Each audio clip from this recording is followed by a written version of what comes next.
Dès qu'on chante un cantique. La manne cachée, c'est Jésus.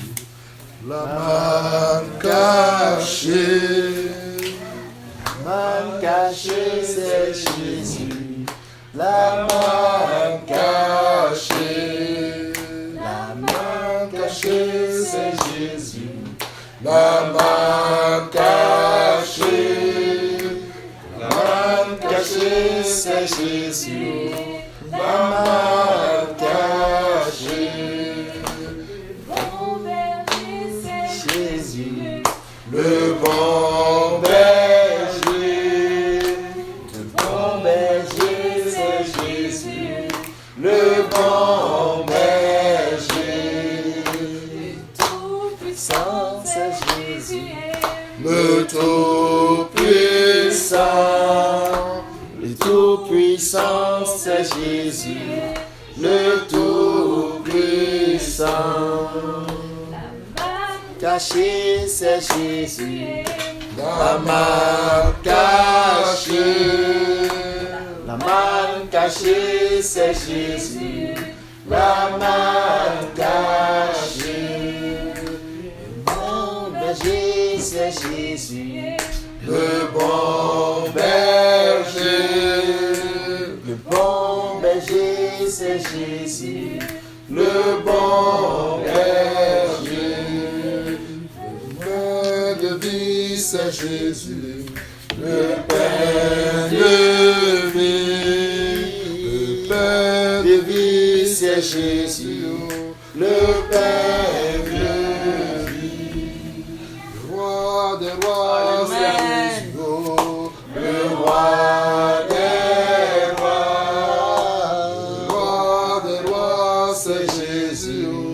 Le roi des rois. Seigneur, je veux te rendre grâce ce soir. Parce que tu es vraiment la vérité. Tu es le chemin. Tu es la vie. Seigneur, je veux te bénir ce soir. Parce que tu nous aimes d'un amour infini. Amen. Seigneur, tu mets le comble à ton amour ce soir. Et le vœu, la prière de mon cœur, c'est que tu accompagnes l'efficacité de ta parole. Amen. Et que Seigneur, tu nous montres une fois encore de plus que tu n'as pas changé. Tu es le Dieu des âges, le Dieu des siècles. Tu parles et la chose arrive. Amen. Seigneur, Glory. marche devant nous. Amen. Que ta parole ne tombe pas à terre sans qu'elle n'ait produit son effet, sans qu'elle ait ensémencé la terre. Amen. Que la terre soit ensémencée, Seigneur, ce soir et que nous en voyons les fruits Au nom de Jésus. de façon distincte. Amen. Que nous puissions les toucher, que nous puissions les goûter, que nous puissions les Oh, apprécier. glory. Pas pour la gloire d'un homme, mais pour ta Pour seule ta gloire. mon Amen. Seigneur. De ce que tu as aimé Pour l'Église, ta tu le gloire, fais, Seigneur. Amen. Parce que tu as aimé l'Église, tu le fais ainsi. Afin que tous sachent que tu nous as aimés. Amen. Que la gloire te revienne. Amen. Au nom de Jésus. Amen. Amen. Amen. Amen. Amen. Que le nom du Seigneur soit béni. Amen. Amen. Amen. Le sujet qu'on va regarder ce soir, c'est un sujet d'intérêt, d'importance, il est capital. Et je dirais que c'est une partie du mariage. Parce que le mariage en lui-même, c'est un processus. Le mariage, c'est un processus.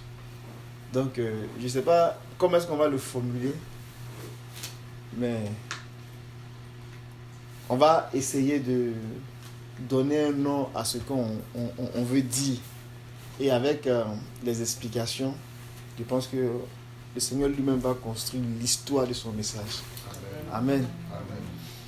Très souvent, quand on parle de mariage, facilement, on pense à la robe blanche, on pense à la veste, on pense aux chaussures, on pense aux habits. Mais le mariage, ce n'est pas la cérémonie. Le mariage, là, ce n'est pas la cérémonie. Le mariage, c'est un grand mystère. Donc, il faut que ce mystère-là nous habite et qu'on comprenne, je ne sais pas s'il faut dire la longueur, la profondeur de ce mystère-là, la largeur, pour qu'on puisse identifier et comprendre que la cérémonie n'est qu'un point. La cérémonie n'est qu'un point dans ce mystère-là. Il faut qu'on garde ça à l'esprit. Amen. J'ai pris quelques notes là, donc j'aurais tendance à regarder mes notes parce qu'il y a tellement à dire. La question que je me posais, c'est Seigneur, mais comment tu veux qu'on amène les choses? Parce qu'il y a beaucoup de choses qui ont été écrites. Si on va sur Internet, quand on tape, on va sur YouTube, on tape, les messages qui vont sortir, ça finit pas. Mais la Bible dit que c'est Dieu qui donne la sémence au semeur. Amen. Amen. Qu'est-ce que ça veut dire? Ça veut dire que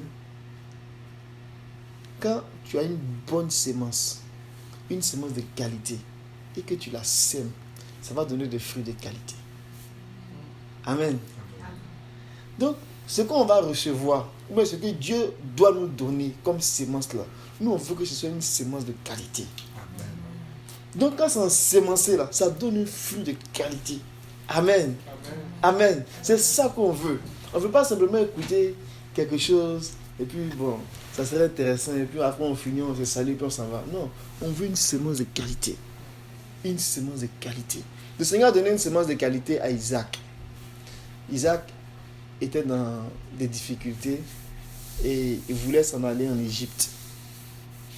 Et le Seigneur, comme son papa, d'ailleurs, lorsqu'il y a eu la famine, Abraham voulait aller en Égypte. Il est allé en Égypte, il est revenu. Mais quand la famine est arrivée au temps d'Isaac, il a eu le même réflexe. Qu'est-ce que le Seigneur lui a dit? Le Seigneur lui a dit, ne descends pas en Égypte. Moi, je serai avec toi. Reste dans le pays que je te montrerai. Amen. Amen. Et Isaac, il est resté dans le pays que Dieu lui a montré. Il est resté à Guéra. Mais quand il est resté à Guéra, la Bible dit que cette année-là, il sema. Mais il n'a pas semé n'importe quoi. Il a semé la sémence que Dieu lui a donnée. Amen. Et la Bible dit qu'il est devenu très riche. Et il s'en allait devenant de plus en plus riche. Amen. Parce que Dieu lui avait donné la sémence qu'il fallait. Mais dans le même pays, les gens avaient la sémence, ils s'aimaient. Mais ils ne sont pas devenus riches comme Isaac. Parce que la sémence que Dieu a donnée à Isaac, c'était une sémence de qualité. Amen. Amen. Et ma prière, c'est que Dieu nous donne une sémence de qualité. Donc quand on va la semer là, on aura des fruits de qualité. Amen. Amen. Il y a beaucoup de paraboles, il y a beaucoup d'images, il y a beaucoup de symboles, il y a beaucoup de choses qu'on peut retrouver dans la Bible pour expliquer le mariage. Que le Seigneur lui-même donne les images les plus fortes, les plus puissantes pour marquer notre esprit et qu'on comprenne ce mystère-là. Dieu a plusieurs attributs. Le Seigneur Dieu, il a plusieurs attributs. Mais lorsqu'on lit les Écritures, le dernier attribut que Dieu révèle aux hommes et que Dieu va révéler aux hommes, c'est celui de l'époux. Il s'est montré à Israël comme le Dieu qui guérit. Il s'est montré à Israël comme le Seigneur qui les protège. Il s'est montré à Israël comme le Seigneur qui est le guerrier. Il a beaucoup d'attributs. Mais le dernier attribut que Dieu a réservé pour la fin, c'est l'attribut en tant qu'époux. On va lire ça dans Apocalypse.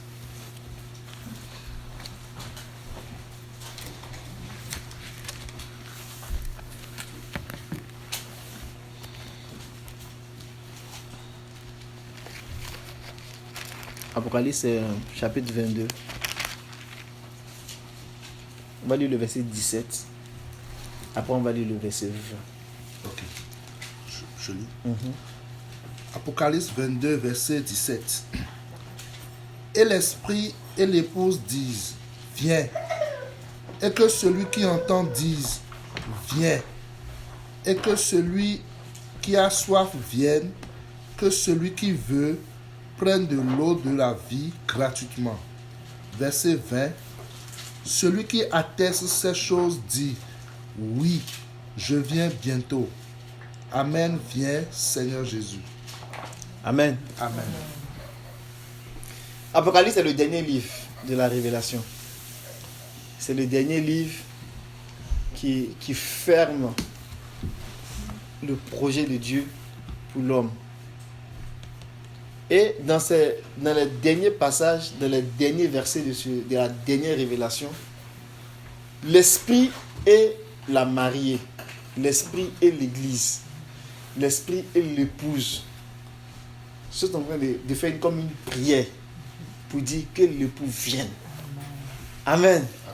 Amen. C'est le dernier attribut que Dieu est en train de révéler. Que l'époux vienne. Seigneur Jésus, nous t'attendons.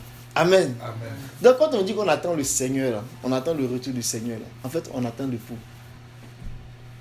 On attend l'époux. Ça veut dire quoi? Ça veut dire qu'on est en train d'aller converger vers le mariage entre Dieu et les hommes. Donc on comprend par là que le mariage c'est un grand mystère. Amen. Vous me suivez? Oui. On va lire un autre verset dans 2 Corinthiens.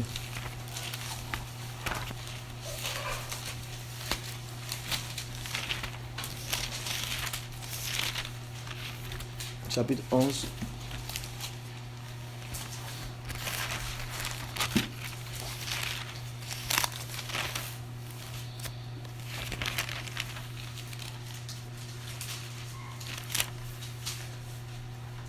Verset 2. Car je suis jaloux de vous d'une jalousie de Dieu, parce que je vous ai fiancé à un seul époux pour vous présenter à Christ comme une vierge pure. Amen. Amen. C'est clair, sans ambiguïté. L'apôtre Paul dit que il est jaloux d'une jalousie qui vient de Dieu par rapport à l'Église. Il ne veut pas que, de la même façon que le diable a séduit Ève, il ne veut pas que le diable vienne séduire l'Église. Amen. Parce que l'Église, elle est fiancée à Christ. Mais quand on est fiancé là, c'est une étape dans le processus du mariage. Amen. Donc ce qu'on a lu dans l'Apocalypse là, c'est, j'ai envie de dire, c'est, on va rentrer dans la consommation du mariage entre Jésus et l'Église. Mais pour que la consommation ait lieu, il y a un début. Et ce début-là, les fiançailles font partie de ce processus-là pour qu'on arrive au point de consommation. Vous me comprenez? Donc, il y a toute une logique en fait. Donc, le mariage, là, c'est vraiment un processus. On va le voir tantôt. C'est un processus qui commence quelque part, qui passe des étapes, qui arrive à un point, on va dire, qui passe par la porte des cérémonies, si vous voulez, par la porte des noces, et puis on rentre dans la consécration du mariage. Et après le mariage, la seule chose qui peut mettre fin à ça, dans ce qui concerne le mariage des hommes, c'est la mort. Vous comprenez? Mais comme Dieu est immortel, et que l'Église rentre dans la même nature que Dieu, donc je vous laisse deviner ce qui se passe après. Amen. Amen. Amen. Ce mystère-là, Dieu l'a toujours voulu. C'est pas nouveau. C'est pas parce que c'est écrit dans l'Apocalypse et qu'on découvre le, et on dit ah donc c'est maintenant que c'est Dieu en train de faire ça. Non. Lorsque Dieu même a commencé à créer Adam, ce mystère était là. Et on l'a vu avec le frère Richard. Vous vous souvenez pour ceux qui étaient là. On ne va pas reprendre tout ce que le frère Richard a dit. Mais avant de demander comment j'ai choisi mon conjoint, comment je fais, il faut qu'on comprenne c'est quoi le terminus, où est-ce qu'on s'en va. Amen. Parce que si on a une idée de où on s'en va, c'est pas la même affaire de comment je me prépare. Vous me comprenez? Si j'arrive ici et puis je dis ah viens m'accompagner, je vais prendre un truc quelque part là. Tu peux même porter des tapettes juste pour sortir, même prendre un petit manteau et puis dire comme c'est pas loin, tu vas t'habiller en conséquence et puis tu vas aller m'aider à prendre et puis. Mais si elle dit viens m'accompagner, on va aller à l'aéroport, tu vas dire ah j'ai pas porté les bonnes chaussures qu'il faut. Mais si elle vient dire non viens m'accompagner, on va aller à Paris, ça change tout. Amen. Amen. Donc, dépendamment de là où tu vas, tu mets le niveau de la préparation en conséquence. Et ça, c'est vraiment capital. Si on ne sait pas où on va avec le mariage, on n'aura pas le niveau de préparation qui convient. C'est pour cela que je prie Dieu qu'on comprenne cette réalité-là. Amen. Amen. Donc, avant d'aller plus loin, je vais donner quelques éléments, quelques principes, si on peut dire ça comme ça, ou bien quelques points à avoir à l'esprit avant de parler même du processus du mariage.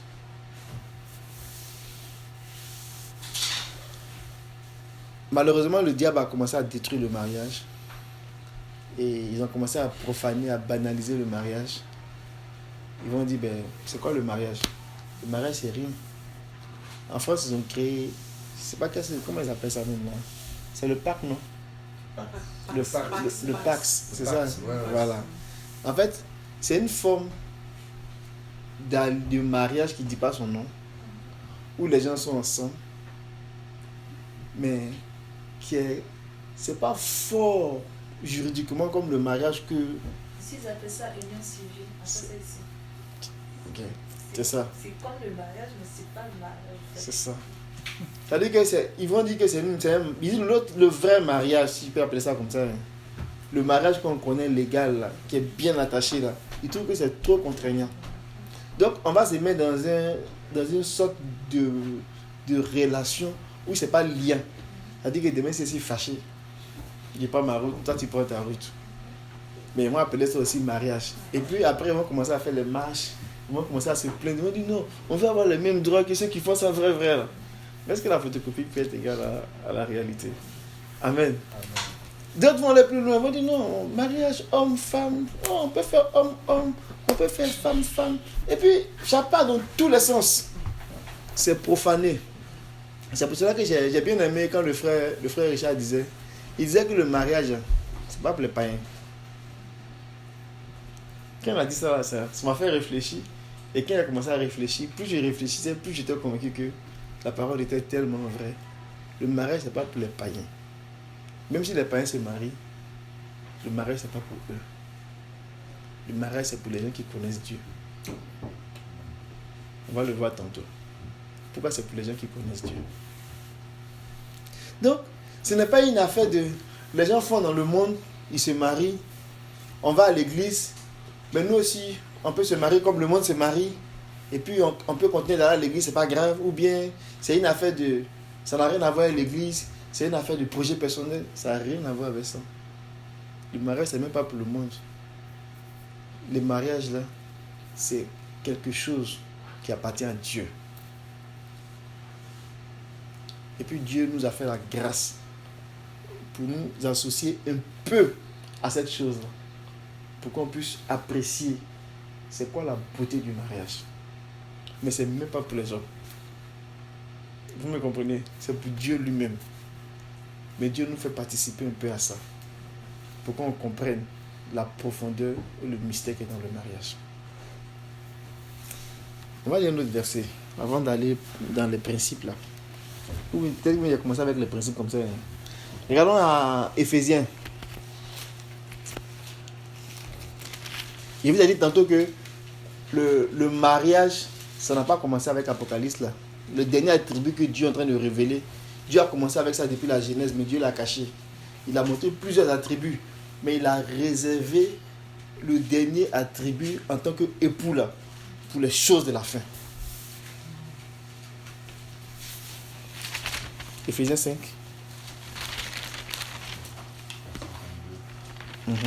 C'est ça. Éphésiens 5. On va peut-être le lire à partir du verset 22.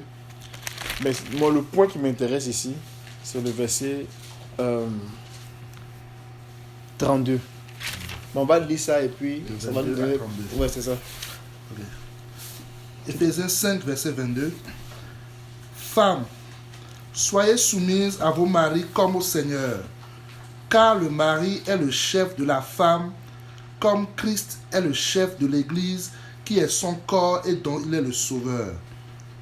Or, de même que l'Église est soumise à Christ, Les femmes aussi doivent l'être à leur mari en toutes choses.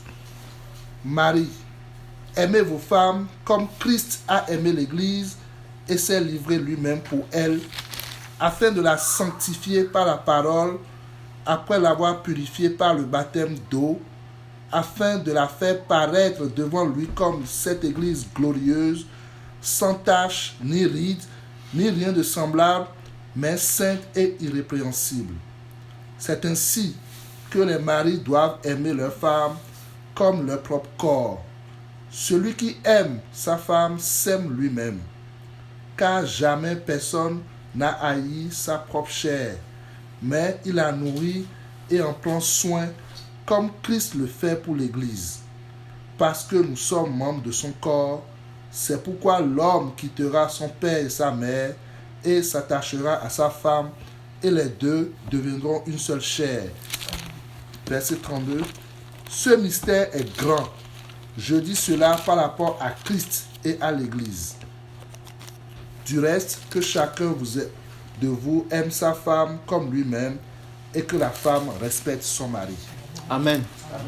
Donc, c'est clair, il y a beaucoup de choses à dire ici, là, mais le but, ce n'est pas de développer tous les éléments importants du mariage. Il y a beaucoup de choses à dire.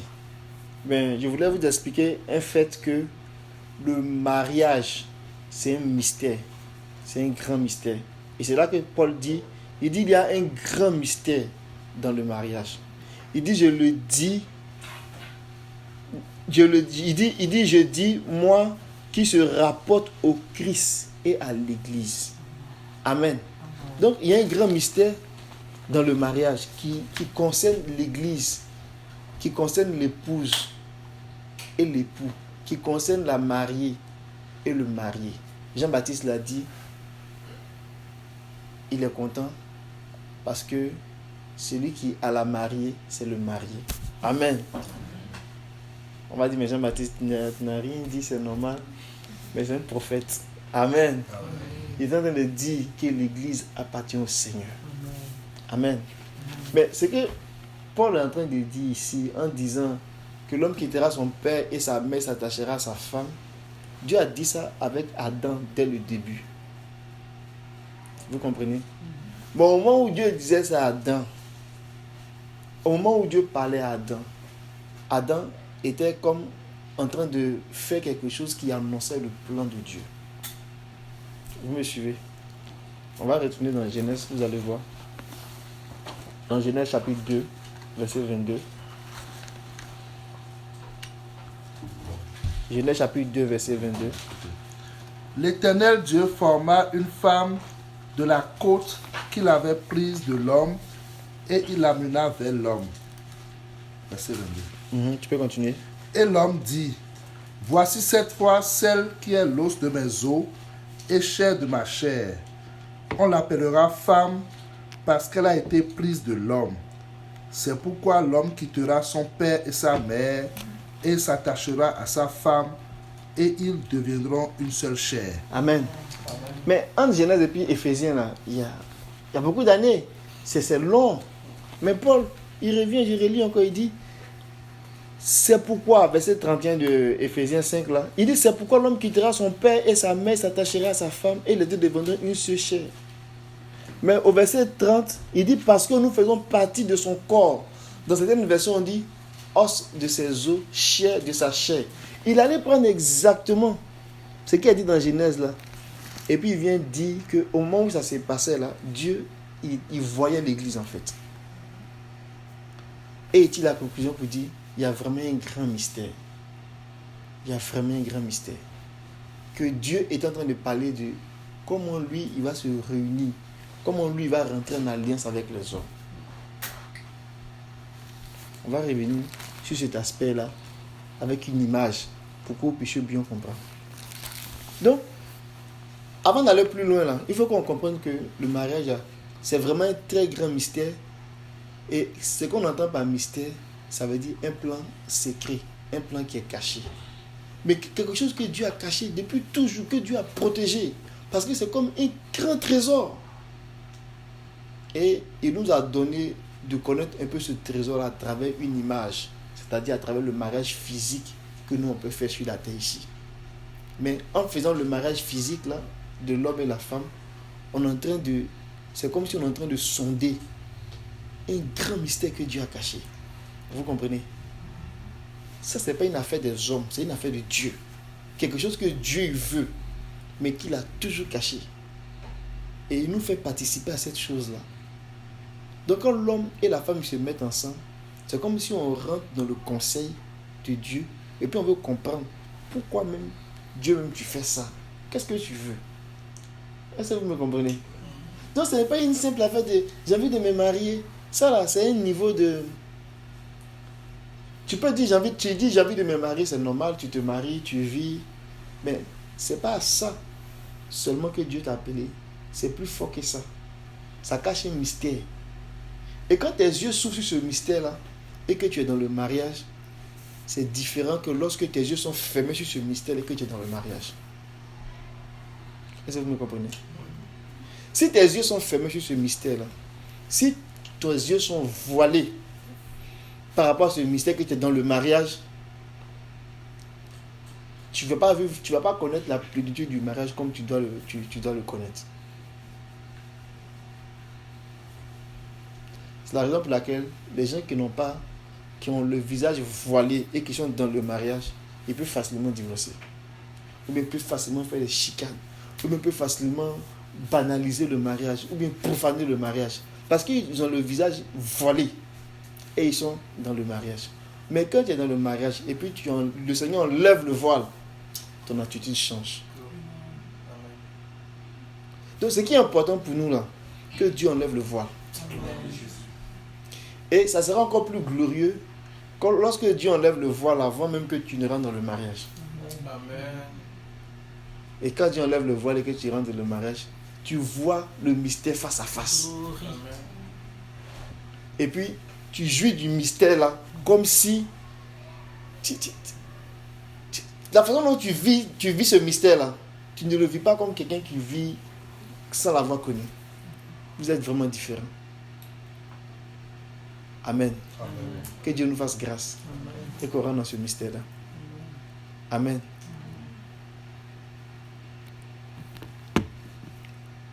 Je disais que j'allais donner quelques principes avant d'expliquer un peu ce que j'entends par processus. Amen. Amen. Il y en a beaucoup, hein. Mais j'ai donné peut-être trois points seulement. En termes de mystère, et puis après je vais expliquer le processus. Et puis dans le processus, on va aller pratico-pratique. Pratico-pratique, ça c'est mon frère Morel qui aime ça. Il dit, frère Alain, c'est vraiment bien, tout ça. Mais pratico-pratique, ça donne quoi? Oh, pratico-pratique, c'est ça même qui est le mystère lui. Amen. Amen. Amen. Que Dieu fasse grâce. Amen. Il y a un frère qui disait, oui, la parole, mais pratico-pratique là même là, c'est comment? Il dit, mais c'est ça même qui est la parole là, même pratico-pratique là. Amen. La parole là, c'est la sémence de Dieu. Une sémence là, quand on la sème, on la met dans la terre là, ça donne un fruit. Ça donne de l'herbe. Et puis le fruit va se former. Amen. Amen. Donc, quand la parole de Dieu est libérée, là, c'est ça qui est le vrai pratico-pratique. Tout ce qu'on a à faire là, c'est d'attendre que le fruit sorte. Amen. Amen. Que le Seigneur nous aide. Les espérances des hommes là, ça reste les espérances des hommes. Mais la parole de Dieu est la vérité. Amen. Amen. Amen. Amen. La parole de Dieu est la vérité. Un principe ou bien un point que je vais donner, c'est que j'ai dit tantôt que le mariage n'est pas une cérémonie. Le mariage, c'est une alliance. Amen. Le mariage, là, c'est pas une cérémonie, c'est une alliance. C'est une alliance qui est tellement puissante que ça va au-delà d'une alliance de deux personnes. Ça peut même être aller dans une alliance de deux familles, aller même au-delà, alliance de clans, aller même au-delà, alliance de tribus, Ça peut même aller au-delà, alliance de pays. Vous voyez ce que je veux dire? Donc, c'est une alliance qui est tellement puissante qu'on n'a pas idée de la force de l'alliance. On va lire quelques versets, vous allez voir où est-ce que je vais en venir. Quand on prend par exemple un roi,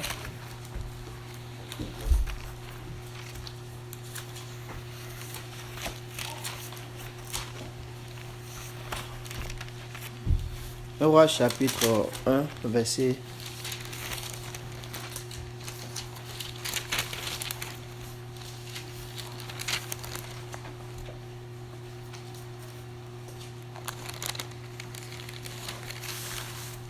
2 rois chapitre 2 rois chapitre.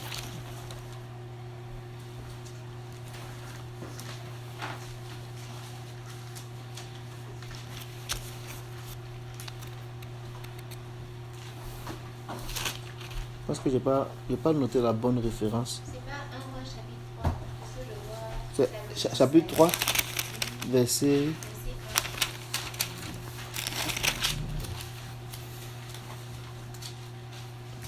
Ouais, c'est ça.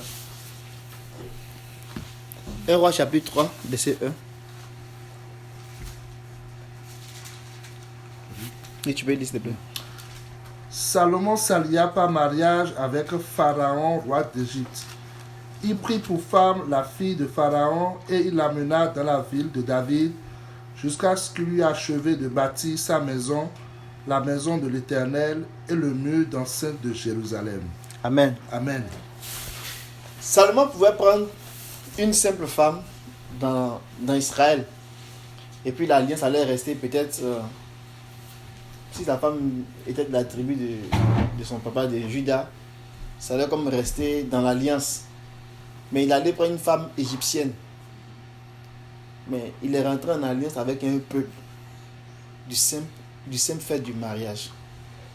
Et quand on va dans 1 roi chapitre 11, on parle des femmes que Salomon a eues.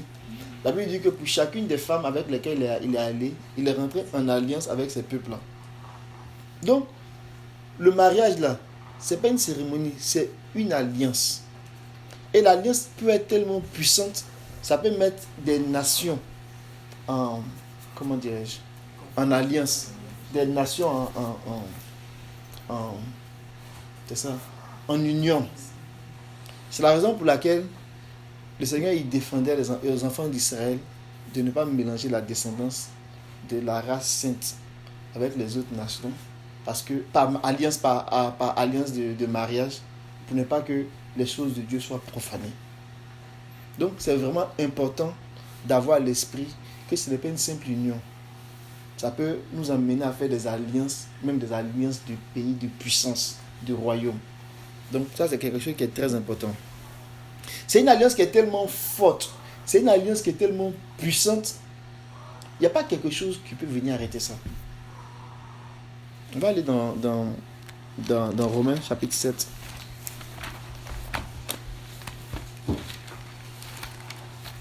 Regardez un peu.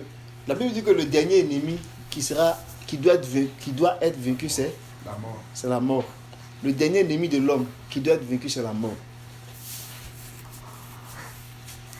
Et jusqu'à preuve de contraire, il n'y a pas un homme sur la terre qui a vécu la mort, à part le Seigneur, par la puissance de la résurrection. Amen. Donc, tous les hommes s'inclinent devant la mort. Fait que la mort est un puissant ennemi. C'est la mort seule qui peut venir mettre fin à une alliance de mariage. Est-ce que vous voyez ça un peu? Vous dites que ce n'est pas une affaire simple. Dans Romains. Mais les gens ont tellement banalisé ça que aujourd'hui le mariage, bon, quand ils en parlent même, pour eux c'est comme si on s'amuse en fait. Donc les gens pour les mêmes que se fatiguer, ils vont vivre ensemble et puis mais ils ne veulent même pas entendre parler du mot mariage. Mais pour eux là même là, c'est un cadre qui est trop compliqué pour eux. Parce que il y a une force là-dedans.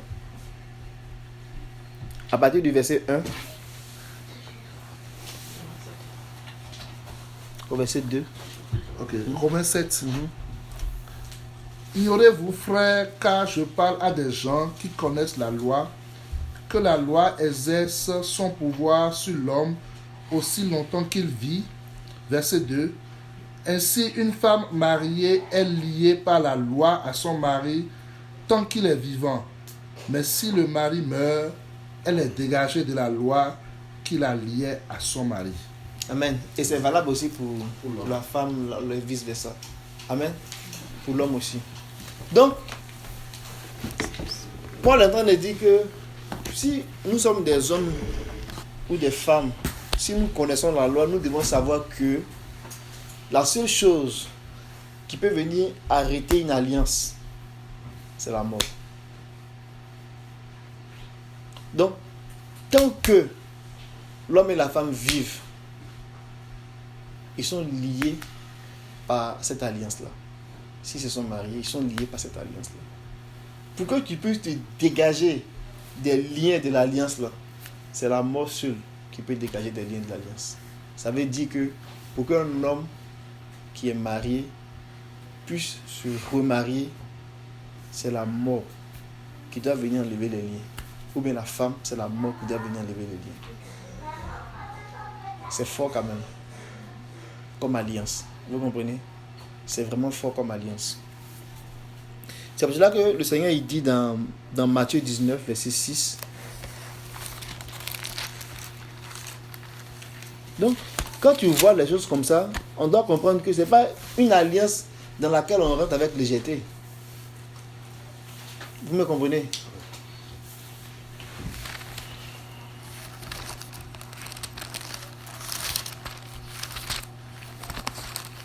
Dieu est bon. Amen. La Bible dit que Dieu, sans tenir compte des temps d'ignorance, Dieu, sans tenir compte des temps d'ignorance, il annonce à tous les hommes de changer. Parce qu'il a fixé, un jour il va juger les hommes par l'homme qu'il a désigné. Amen. Le jugement de Dieu là, c'est pas forcément condamnation. Mais le jugement de Dieu, c'est d'abord instruction. Quand Dieu nous donne sa parole et puis nous instruit là, c'est une forme de jugement. Mais ce n'est pas pour nous condamner. Quand on dit que quelqu'un est juge là, c'est comme un magistrat. Lui, son rôle là, c'est de donner la loi, de faire connaître la loi et puis d'instruire le peuple. Qu'est-ce que je vais dire? Je vais dire que les temps où on était ignorant là, Dieu tient compte de ça aussi. Amen. Amen. Et il a une porte de sortie pour nous. C'est ça la bonne nouvelle. Parce que des fois on se dit, ah, mais nous qui ne savions pas que c'était comme ça, et qu'on découvre, nous on fait quoi? Le Seigneur est fidèle. Amen. Le Seigneur est fidèle. C'est ça la bonne nouvelle. Dans Matthieu 19, verset 6, il dit, ainsi ils ne sont plus deux, mais ils sont une seule chair.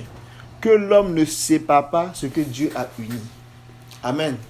Donc le mariage, ce n'est pas quelque chose, ce n'est pas une alliance qu'on vient briser parce qu'on est fâché, ou même parce qu'on n'est pas de bonne humeur et on brise l'alliance. Non. Un homme même ne peut pas séparer l'alliance. Cette alliance-là. La seule chose qui peut séparer l'alliance, c'est la mort. Le mariage, c'est une alliance qui est très puissante. Donc, ayons ça à l'esprit. La deuxième chose, c'est que le mariage, je sais que vous avez déjà entendu parler de ça, quand on dit le mariage est une institution divine, on va peut-être parler de façon ouverte, de façon simple. Ça veut dire que le mariage, c'est un cadre qui est sacré. Amen. C'est un cadre que Dieu a voulu sacré. Mais ça veut dire quoi? Ça veut dire que c'est une affaire que Dieu a mis en place et puis il veut qu'on respecte ça même. On doit sanctifier ça. C'est ça que ça veut dire. C'est un cadre que Dieu a mis en place et puis il veut que l'homme respecte.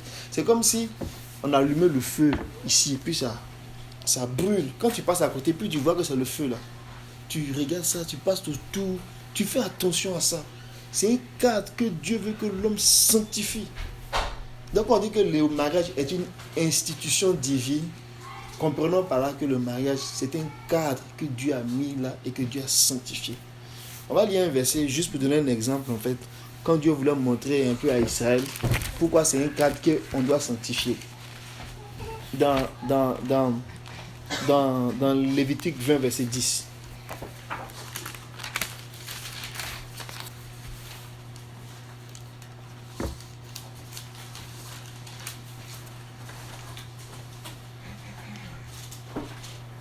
Si un homme commet un adultère avec une femme mariée, s'il commet un adultère avec la femme de son prochain, l'homme et la femme adultère seront punis de mort.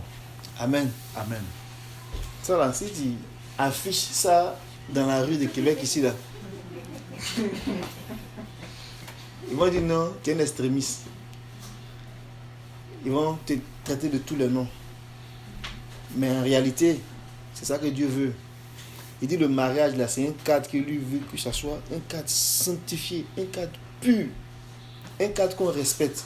Donc il dit que si on attrape quelqu'un qui vient jouer dans ce cadre là, on ne discute même pas avec lui-même. On le met, on le lapide et puis on le tue. Ça fait peur. Donc, c'est un cadre qui est sacré. Donc, tout le monde ne peut pas venir jouer là-dedans, faire comme il veut, il rentre, il sort. Non, non, non, non, non. C'est un cadre qu'on doit respecter. C'est quelque chose de sacré. Amen. Parce qu'on va dire que ce n'est pas pour les enfants. Et en effet, ce n'est pas pour les enfants. C'est pour les gens matures, le mariage.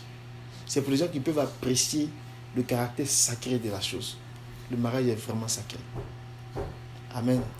C'est sacré parce que ça révèle les intentions premières même de Dieu quand Dieu est en train de créer Adam. Ça cache même les intentions, le conseil de sa volonté. Donc quand il donne les ordres à Israël, il dit ça là, cette affaire-là, prends ça au sérieux. Et quelque part il dit dans je crois bien dans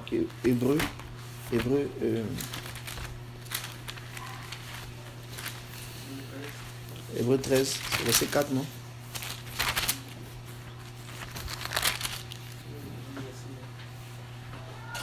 Verset 4.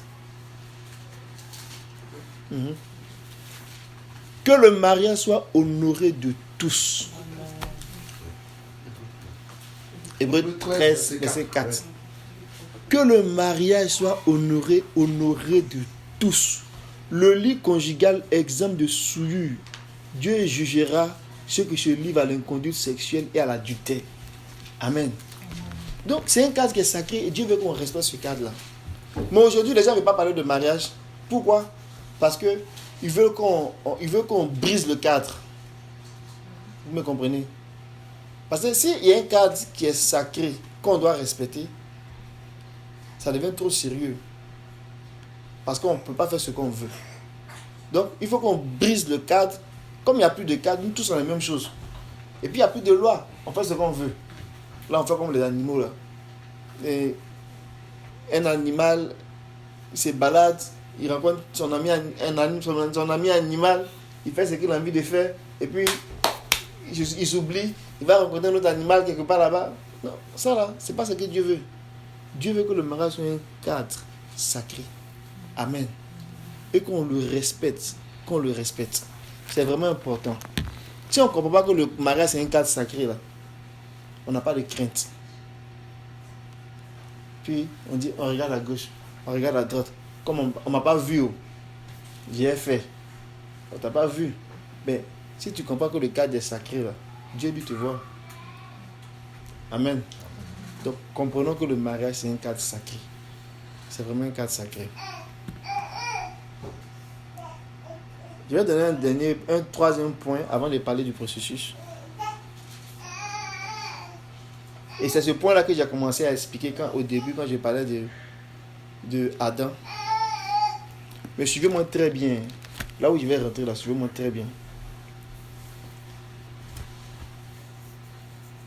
On a parlé du tabernacle. Vous vous souvenez du tabernacle, non? De ce qu'on a dit avec le tabernacle. On a dit que le tabernacle, c'était la sagesse que Dieu a trouvée pour venir habiter au milieu d'Israël. Mais pourquoi? C'est quand Dieu descendait dans toute sa force, dans toute sa puissance, là, les enfants d'Israël ne peuvent pas tenir. Parce qu'il dit, lui, il est saint. Donc quand il descend, il détruit, il consume tout ce qui n'est pas saint sur sa route. Bon, dans cette situation-là, qui peut tenir devant lui? C'était difficile. Donc il a dit à Moïse, il faut faire un tabernacle. Mais je vais te montrer le modèle. Je vais te montrer à quoi ça va ressembler. Donc viens sur la montagne. D'abord, même avant de venir sur la montagne, là, ils n'ont qu'à laver les habits. Ils n'ont qu'à se sanctifier. et que même les animaux ne doivent même pas s'approcher de la montagne. Et puis toi, Moïse, il faut monter, je vais te montrer le modèle. C'est pas dans un rêve la montagne à Moïse, c'est vis-à-vis, sur la montagne.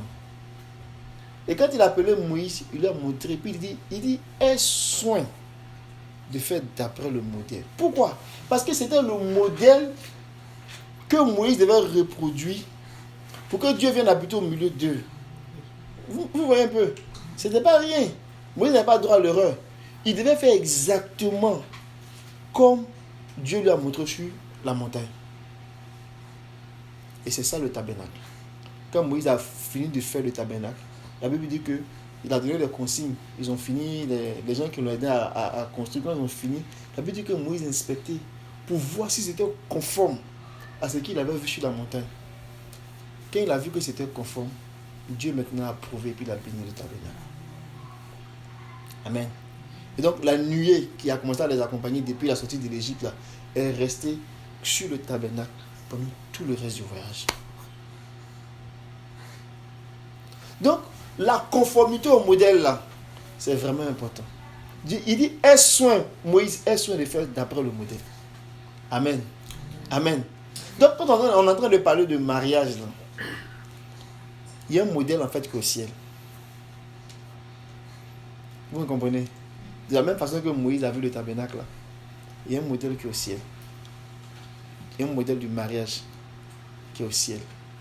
Et ma prière, c'est que nous fassions d'après le modèle. Amen. Donc que Dieu nous fasse modèle sur la montagne et qu'on regarde le modèle et puis qu'on fasse d'après le modèle.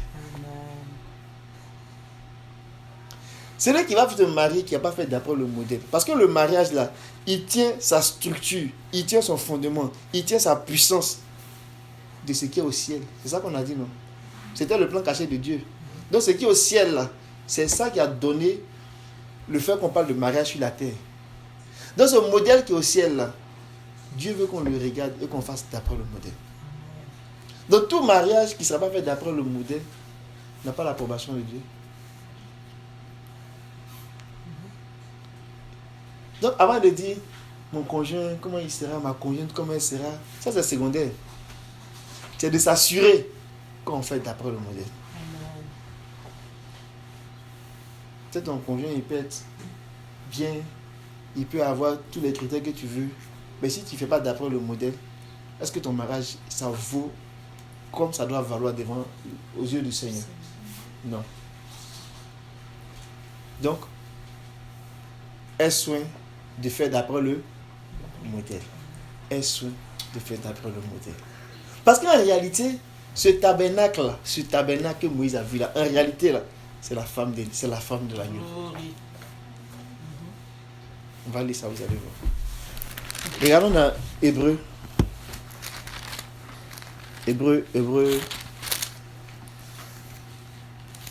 8. Verset 5.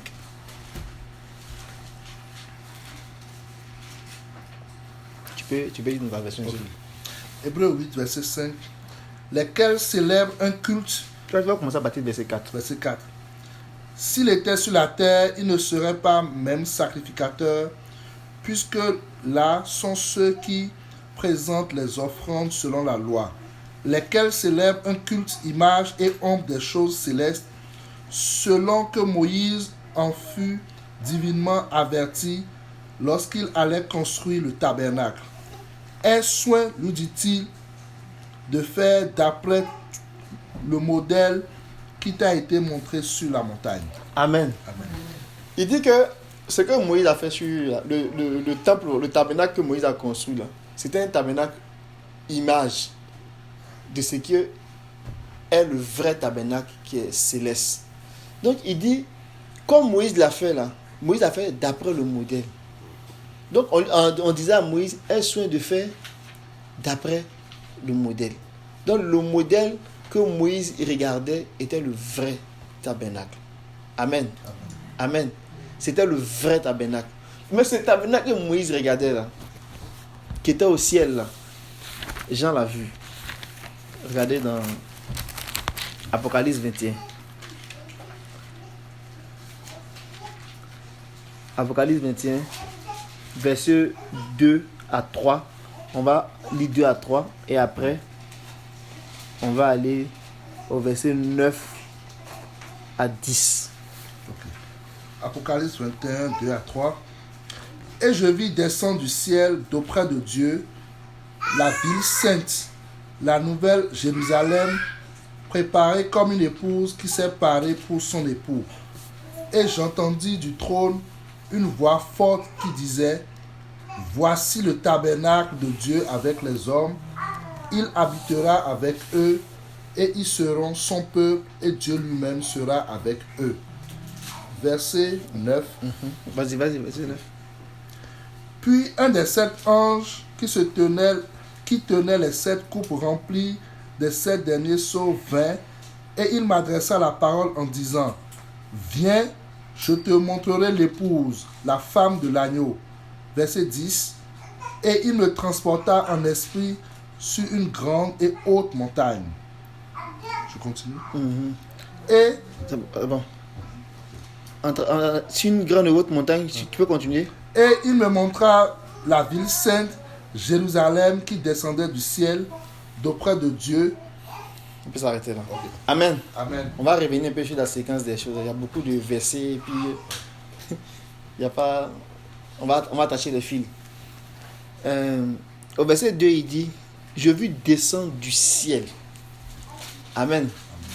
Il dit: J'ai vu descendre du ciel d'auprès de Dieu la ville sainte, la Jérusalem nouvelle, prête comme une mariée qui s'est parée pour son mari. Donc jusqu'à présent, là, c'est clair. Il voit la ville sainte, la Jérusalem qui descend. Je quitte le verset 2. Et puis j'arrive au verset 9. On va dire le verset 3 après. J'arrive au verset 9. Il dit: Puis un des 7 anges qui tenait les 7 coupes pleines de 7 derniers flots vint parler avec moi. Il me dit: Viens, je te montrerai la mariée, l'épouse de l'agneau. Amen. Donc, la mariée, l'épouse de l'agneau, c'est aussi la ville. Il le dit encore au verset. Il me transporta par l'esprit sur une grande et haute montagne et il me montra la ville. Il dit: Viens te montrer la mariée. Et puis il montre la ville. Est-ce que vous me suivez? Il dit: Viens, je vais te montrer la mariée. Et il dit: On le transporta sur une haute et grande montagne. Tout ça, ce sont des images. La Jérusalem, elle est vraiment sur une haute et très grande montagne. Sur la plus grande de toutes les montagnes. C'est là-bas que elle se trouve. Mais c'est un niveau d'élévation. Vous comprenez? C'est un état d'élévation. Mais glorieux, même au-dessus des anges. Parce que c'est là-bas que Dieu prépare l'église. Donc il vient, on lui montre cette épouse-là, la Marie. Mais si on revient au verset 3, j'entendis du trône une voix forte qui disait: La demeure de Dieu est avec les humains. Il y aura, dans d'autres versions, dit le tabernacle de Dieu est avec les humains. Il aura sa demeure avec eux. Ils seront ses peuples. Lui-même qui est Dieu sera leur Dieu. Amen. Ce que je veux dire, cette femme qui descendait du ciel, cette ville qui descendait du ciel, c'est le tabernacle de Dieu. Donc si on recule en arrière dans l'histoire par rapport à Jean, ce que Moïse avait vu là, Moïse avait vu le tabernacle, mais Moïse, il voyait un tabernacle, mais il voyait l'église glorifiée. Il voyait l'église glorifiée. Il ne voyait pas un simple tabernacle, mais il voyait l'église glorifiée. Donc, le tabernacle de Dieu là, c'est l'église. Le tabernacle de Dieu, c'est l'église. Amen. Donc, l'église glorifiée là, c'est le tabernacle de Dieu. C'est l'expression. C'est là-dedans que Dieu va se glorifier. C'est là-dedans que Dieu va se révéler. Donc, quand on dit aie soin de faire d'après le modèle là, c'est qu'il y a un modèle qui est au ciel. Et puis Dieu veut qu'on le regarde. Et puis qu'on fasse exactement. Mais la bonne nouvelle, c'est que ce que Dieu lui dit de faire là, c'est vrai. Donc pour ce que Dieu dit de faire là, ça ne peut pas nous tromper. Vous me comprenez? Ça ne peut pas échouer. Pour ce que Dieu dit de faire là, c'est la bonne chose. Donc si nous regardons le modèle, notre mariage ne peut pas échouer. À sa grâce. Vous comprenez? Parce que le vrai mariage là, lui, ne peut pas échouer. Le mariage de Dieu, entre Dieu et puis les hommes, ça ne peut pas échouer. Donc si nous, on prend le temps de regarder ce modèle là, notre mariage doit pas échouer. Parce que si on regarde le modèle, si on imite le modèle et que notre mariage échoue, ça veut dire que le modèle lui-même il peut échouer. Or le modèle peut pas échouer. Donc nous on ne peut pas échouer par la grâce de Dieu. Est-ce que vous comprenez? Si on peut échouer, sachant qu'on regarde le modèle, c'est que le modèle, c'est pas un bon modèle. Oh, c'est un bon modèle. Donc on ne peut pas échouer. Donc on ne peut pas chercher la garantie de réussite d'un mariage là, en dehors du modèle. Parce que le modèle, par définition, là, c'est le modèle, c'est le bon, c'est le vrai. C'est pas la photocopie, c'est le vrai. Donc, si nos yeux sont sur le vrai, notre mariage sera solide.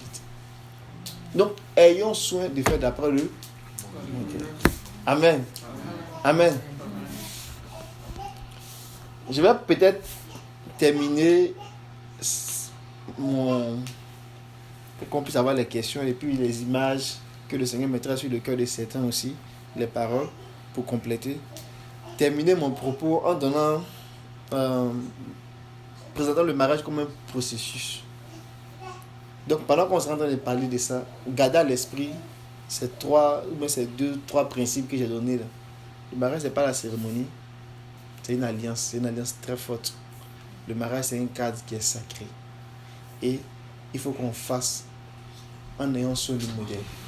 Amen. Amen.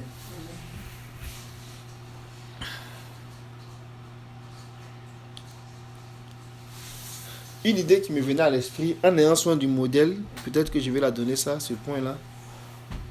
Un des éléments du modèle, par exemple, pour parler pratico-pratique, un des éléments du modèle, c'est... La Bible dit que l'homme est le chef.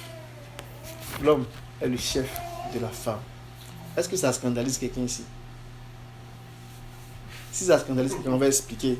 Est-ce que quand on dit l'homme est le chef de la femme, est-ce que ça vous scandalise? Gloire à Dieu. Parce qu'il ne faudrait pas que ça vous scandalise. Il n'y a rien de scandaleux là-dedans. Parce qu'en réalité, c'est comme si on dit Christ est le chef de l'église. Amen. Donc c'est ça qu'on doit garder à l'esprit. L'homme est le chef de la femme, c'est-à-dire il est le Seigneur. Ça vous choque? Ça te dérange un peu? On va lire un verset. Tu dois connaître ce verset. Ok. Prends ça.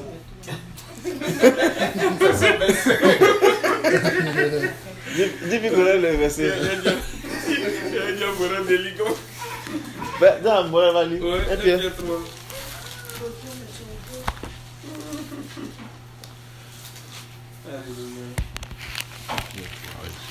Avant le verset 6. Morel, tu veux lire ou bien tu veux que...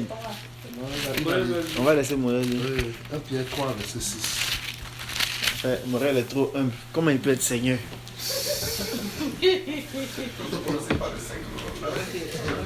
Comme Sarah qui a obéi à Abraham en l'appelant son Seigneur, vous êtes devenus ses filles en faisant ce qui est bien, sans vous laisser troubler par aucune femme.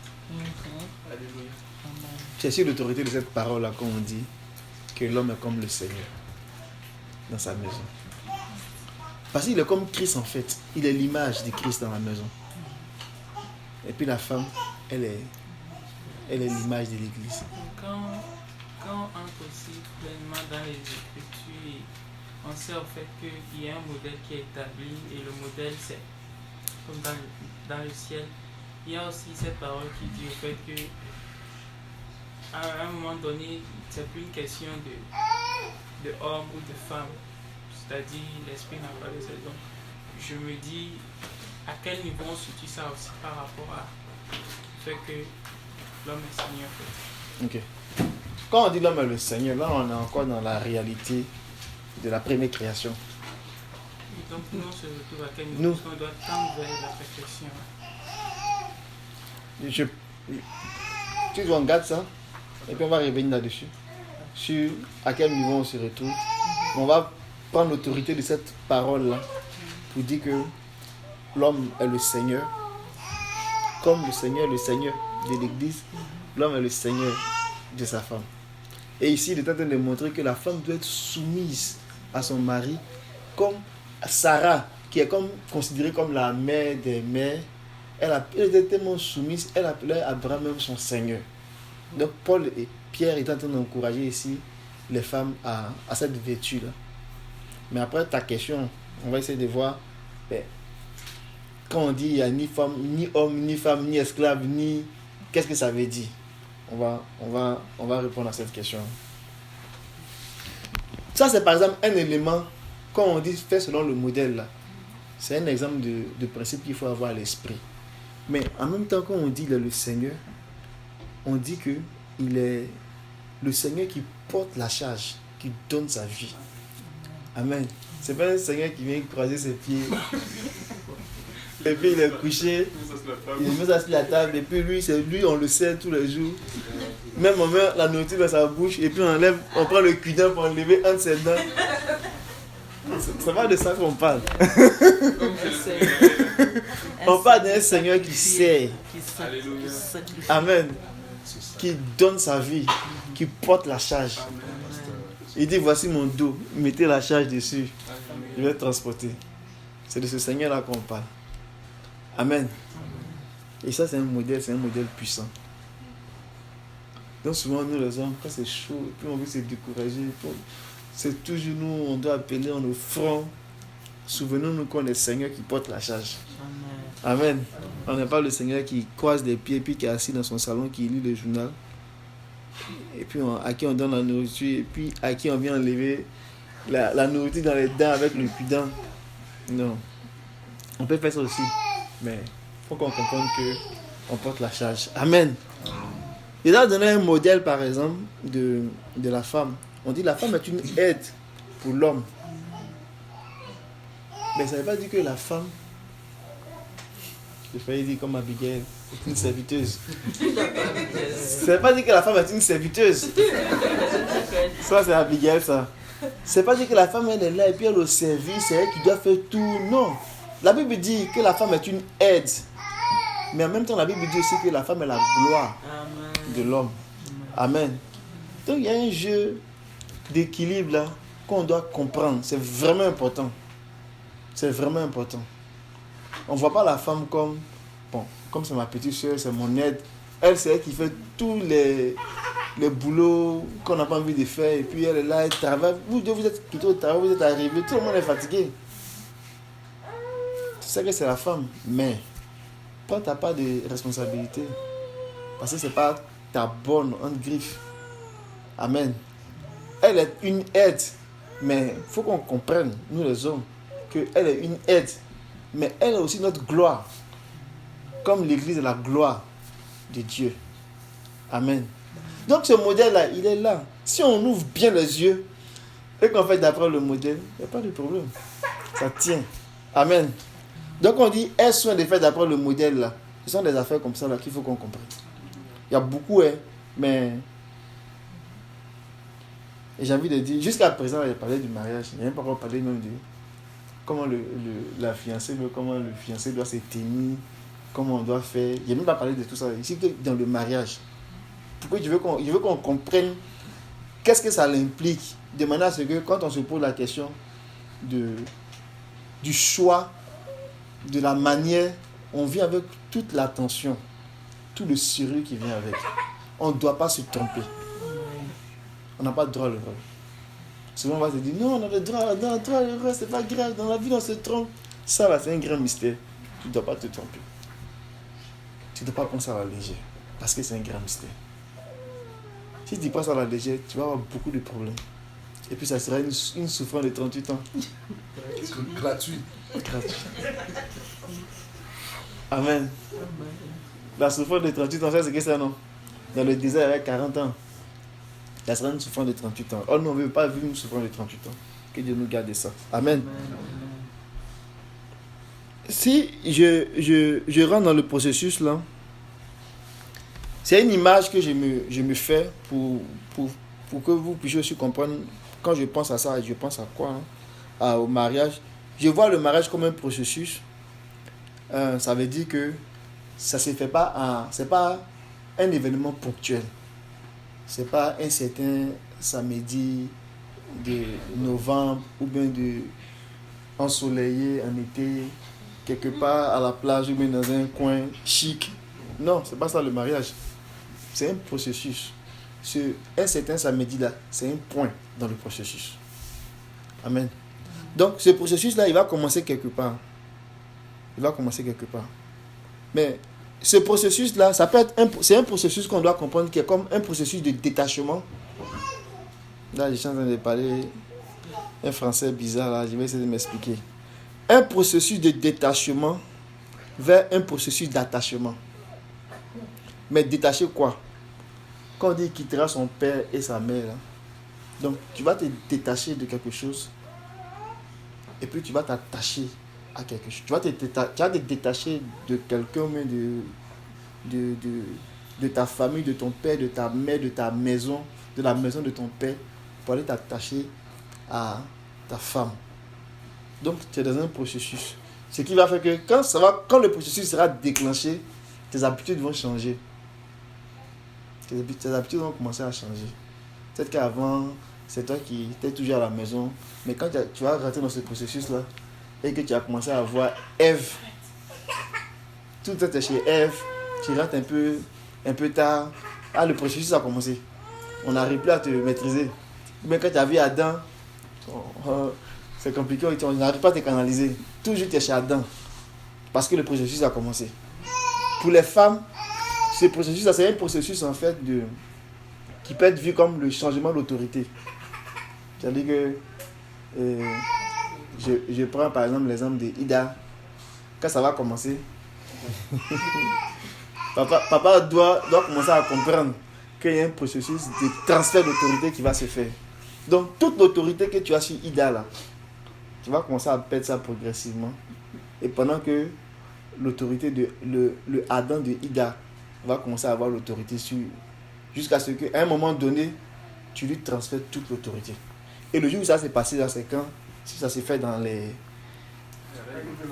règles de l'art, tu vas prendre la main de Ida, tu vas arriver, et puis au moment de passer par la porte de, je ne sais pas s'il faut dire des noces, ou bien de consécration du mariage, là, c'est comme si tu as fini le transfert.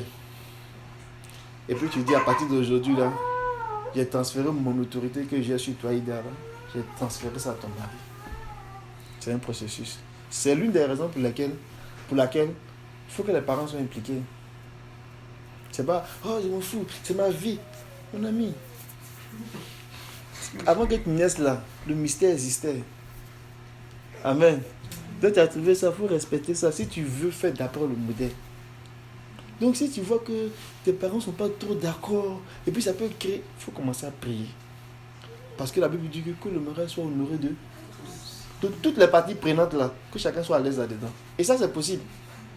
Tu dis Seigneur, moi je vais faire ta volonté, et je vais faire comme tu veux.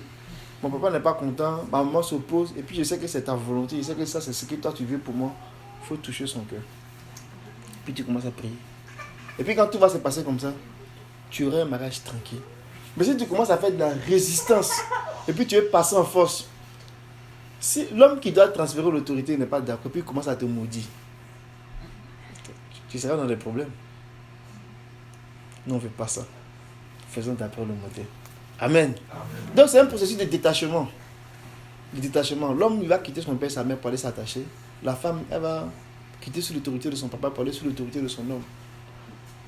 Donc il faut que tout ça, ça se fasse vraiment comme le Seigneur veut. Puis selon les règles de l'art, c'est ça. Amen.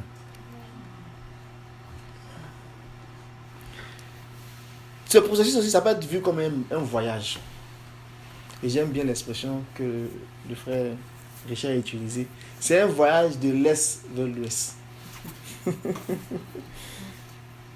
Je prends l'image du tabernacle.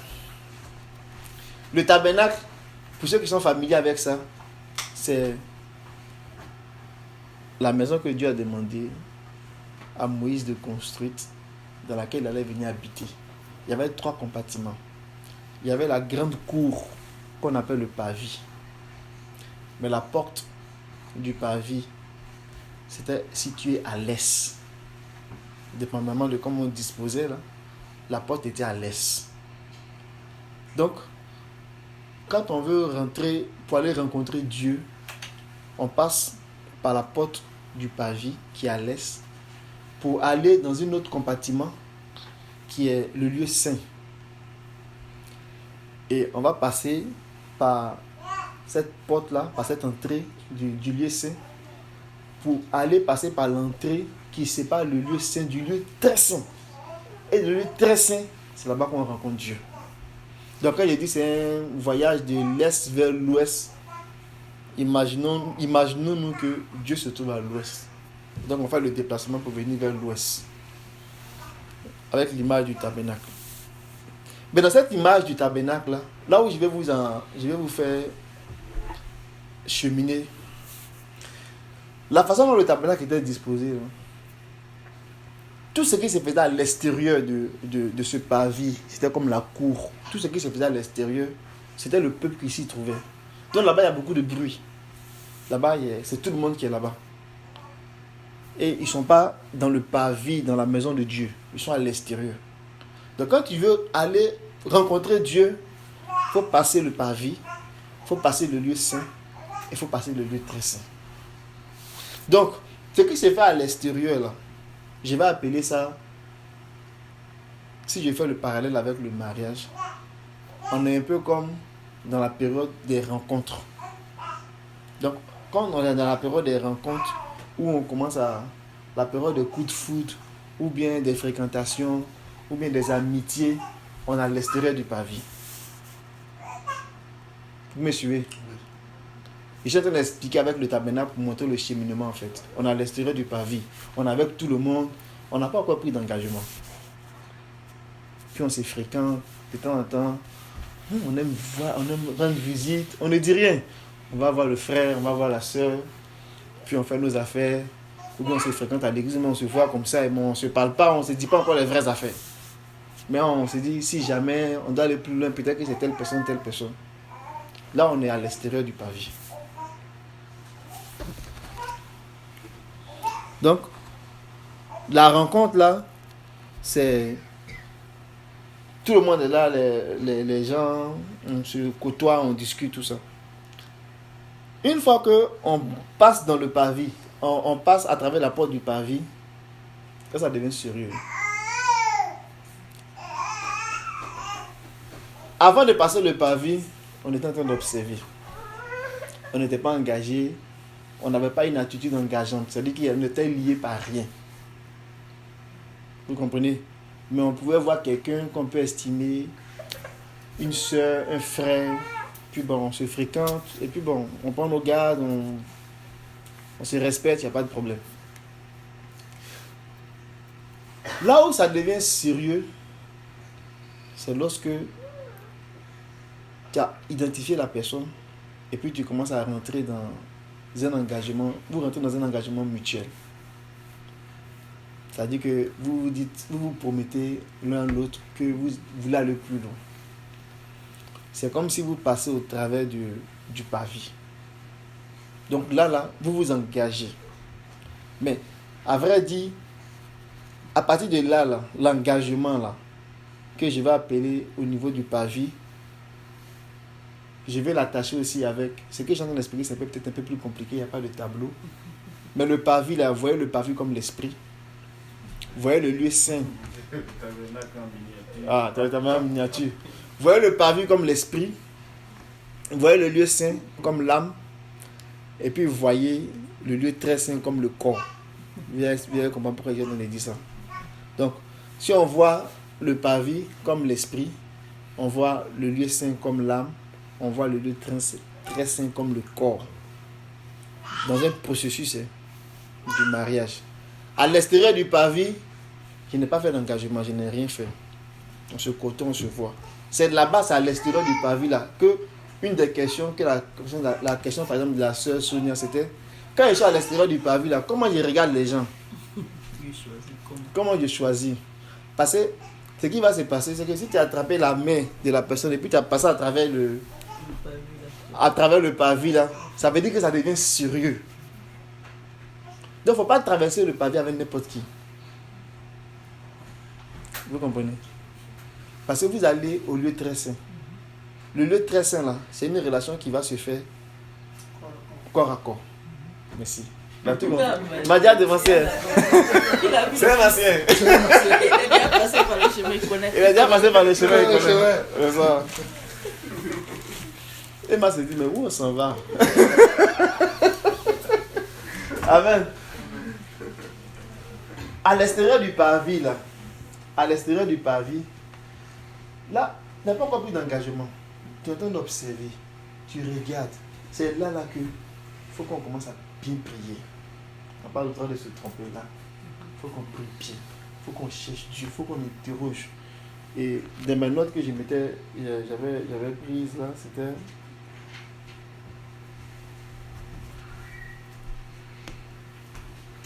qu'il faut qu'on ait des prières insistantes et des supplications pour entendre la voix de Dieu. Amen. On ne peut pas traverser le pavis si ça ne va pas arriver. Et il y a un frère qui disait, même si tu as 70 ans et que tu n'es pas capable d'entendre la voix de Dieu, c'est que tu n'es pas prêt pour te marier.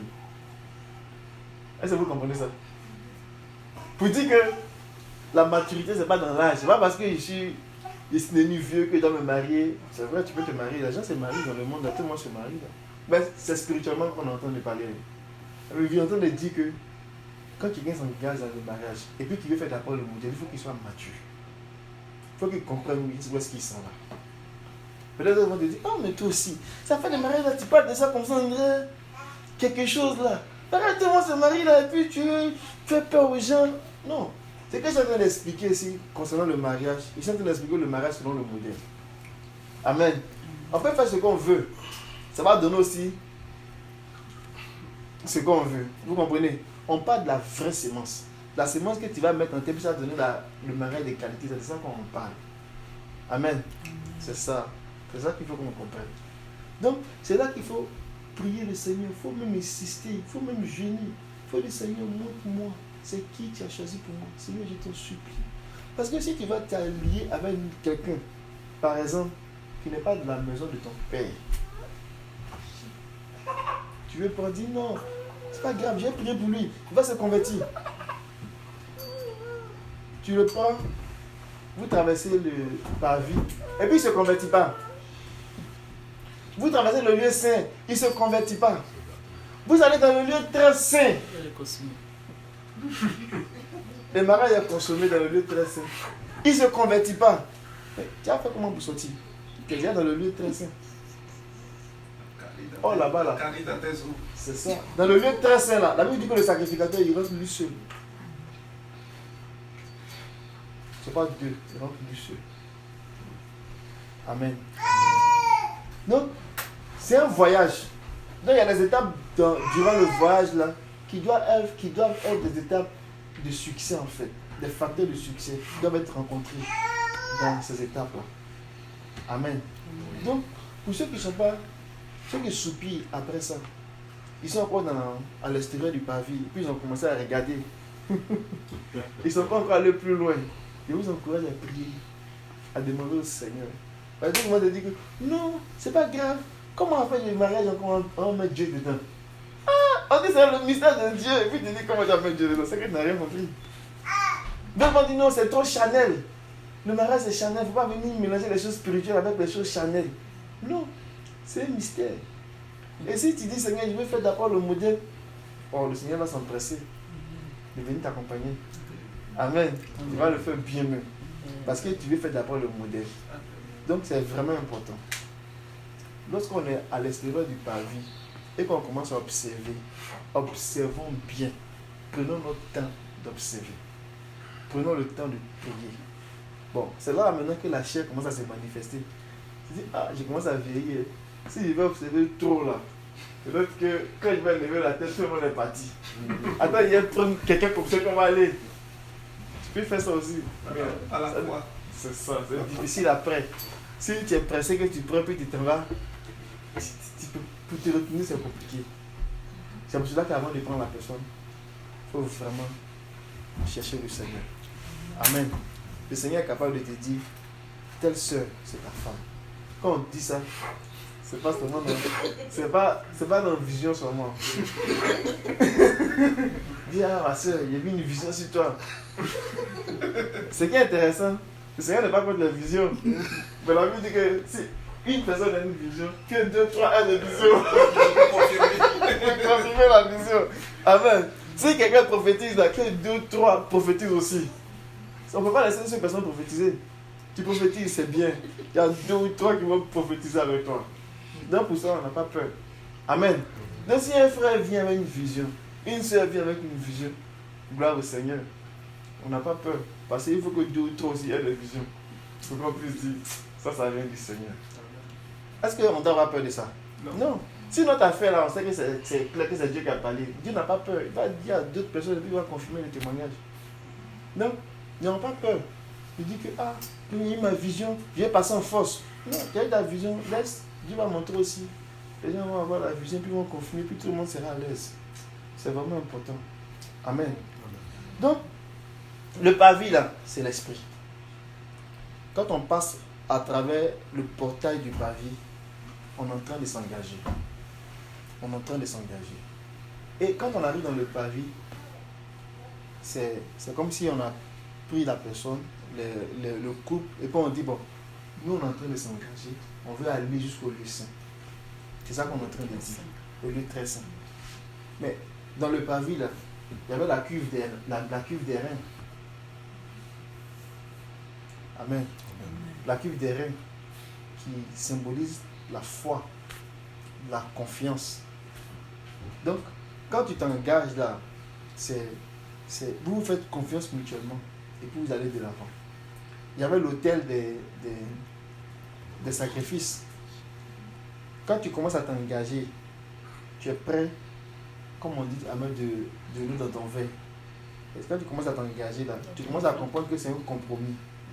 Tu es prêt à te sacrifier et puis à laisser tomber des affaires. Parce que vous partez pour devenir une seule chair. Donc tu ne peux pas dire que moi là, non, je marche pas sur mon pied tête. Moi là, non, oui, on sait que, mais là tu es dans le parvis. Il y a l'autel des sacrifices. Il faut que tu sois prêt à renoncer à soi-même. Certaines choses. Puis tu vas aller plus loin. Vous comprenez? Quand tu commences à faire ça, quand l'engagement est clair, vous allez aller vers le lieu saint. Donc, dans le parvis, là, l'esprit, là, c'est l'amour au sens, je ne sais pas s'il faut dire général, qui va se manifester. C'est un amour platonique. Bon. Platon quoi? Platonique. Platonique. C'est un amour au sens large qui va se manifester. Mais quand vous allez aller plus loin, parce que vous avez pris l'engagement d'aller plus loin, chacun a pris l'engagement de dire, ben, j'accepte des compromis et puis je vais faire du chemin, parce que je sais qu'on doit se rendre au lieu très saint. L'amour, comme on dit encore, c'est quoi? C'est philéo, l'amour affectif va commencer à se manifester. Là, vous allez commencer à vous découvrir dans les comportements, dans les caractères, dans les façons de faire. Voir qu'est-ce qui peut énerver l'autre, tout ça. Mais rendu là, on a besoin vraiment de la parole de Dieu pour nous éclairer dans nos façons de faire. Donc, on va trouver le pain de proposition qu'on doit manger. On va trouver le chandelier qui doit nous éclairer, qui doit nous montrer les révélations, les intentions de Dieu. Qu'est-ce qu'on veut, on doit avoir les visions communes sur les choses de Dieu, les révélations, qu'est-ce que Dieu veut. Là, ça devient un peu plus solide, un peu plus consistant. Mais là, on est dans le lieu saint, là. Vous comprenez? D'abord, on apprend à se découvrir, on apprend la prière mutuelle, on apprend à comprendre le sacrifice du Seigneur, le service. Si tu ne prends pas quelqu'un qui n'est pas converti dans le lieu saint, là, vous allez parler de quoi? On a que en train de parler des intérêts du Seigneur, puis on est en train de parler d'autres choses. Il ne sait même pas de quoi tu parles. Tu as fait rentrer un profane dans le lieu saint. Il faut t'attendre à des dégâts, c'est sûr.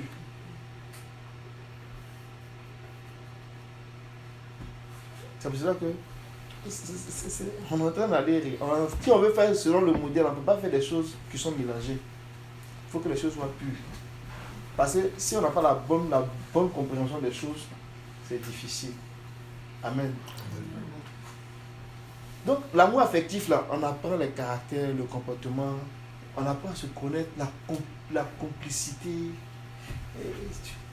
Même quand tu vois ton, je sais pas si vous dites ton partenaire, ton fiancé ou ta fiancée, tu peux imaginer même ce que la personne va penser dans telle situation parce que tu connais la personne. Tu as pris le temps de connaître la personne. Et ce qu'on appelle cérémonie là, c'est le voile. Amen. Le voile qui sépare le lieu saint du lieu très saint là, c'est la cérémonie. Est-ce que vous me suivez? Oui. Ah, vous avez connu. Lorsque on passe au travers du voile, lorsqu'on passe au travers de la cérémonie, et que le mariage est, j'ai envie de dire, consacré et scellé, là, on peut maintenant aller dans le lieu très saint. Et là maintenant, c'est là-bas maintenant que le corps va intervenir. Donc ça veut dire que dépendamment du compartiment où tu es là, les différentes parties de ta personne doivent intervenir. Tu ne peux pas être à l'extérieur du pavé et puis le corps va comme ça se manifester. Tu ne fais pas selon le modèle. Vous me suivez, non? Parce que si tu es à l'extérieur du pavé que le corps se manifeste, c'est que tu as un problème. Tu as un autre modèle. Pas le modèle du Seigneur. Tu n'es pas dans le modèle du Seigneur. Vous me comprenez? Donc, à chaque compartiment, sa manifestation. Donc, ça, c'est comme ça que les choses doivent se faire. Et c'est comme ça que le Seigneur veut nous inviter à faire. Mais, pour nous garder dans ce chemin-là, c'est pas facile. C'est pas facile. Ça prend la grâce de Dieu. Amen. On est en train d'expliquer le modèle. On n'est pas en train de donner l'expérience pour dire, ah, mais Julien n'a pas voulu comme ça, pourquoi moi je ne fais pas comme ça? Il faut faire d'abord le modèle. Parce que les gens qui prennent leur expérience, tu ne sais pas où ils sont rentrés. Et puis tu ne sais pas la situation qu'ils ont vécue. Peut-être que si tu veux rentrer là-bas, tu vas sortir autrement. Donc, la prière que tu dois faire là, c'est d'apprendre le modèle. Amen. Amen. Je parlais beaucoup, hein. Je vais voir mes notes là, s'il y avait d'autres choses ici. On va prendre par exemple quelques versets. Lorsqu'on est à l'extérieur du pavé et qu'on se pose des questions, Morel, tu peux prendre s'il te plaît. J'avais dit tantôt que entendre la voix de Dieu là, c'est un impératif. C'est pas une option, c'est un impératif. Vraiment, c'est un impératif. Que Dieu nous dise. Jean 10, 4 à 5. Céline, toi, tu vas prendre Proverbe 20, 6 à 7. Tu vas prendre Proverbe 31, verset 10.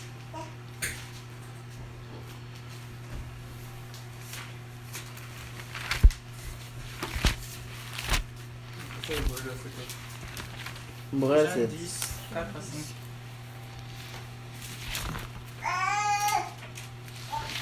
Je lis. Jean 10, 4 à 5. Lorsqu'il les a tous fait sortir, il marche devant elle et les brebis le suivent parce qu'elles connaissent sa voix. Elles ne suivront pas un étranger, mais elles fuiront au contraire loin de lui parce qu'elles ne connaissent pas la voix des étrangers. Amen. Donc, les brebis connaissent la voix du berger. Amen. Donc, si le berger parle, elles sont capables de comprendre. Or, le berger parle toujours pour orienter la brebis. Donc, ça, c'est une assurance pour nous que nous avons le droit d'entendre la voix du Seigneur. Amen. Il a dit, interroge-moi et je te montrerai des choses cachées. Je te montrerai le chemin à suivre. Dans Somme 32, verset 8. Donc c'est vraiment important. Proverbe. Proverbe 31, verset 10. Pourquoi tu dois interroger le Seigneur? Qui peut trouver une femme vertueuse? Elle a bien plus de valeur que les perles. Amen. Amen. Qui peut trouver une femme vertueuse? Une femme vertueuse, pour la trouver. On va passer. C'est difficile. Or, tous les hommes veulent une femme vertueuse. Il faut demander au Seigneur dans la prière. Dis, Seigneur, donne-moi une femme vertueuse. Amen. Pourquoi la femme doit prier? Proverbe. Proverbe 26 à 7. Beaucoup de gens se proclament fidèles.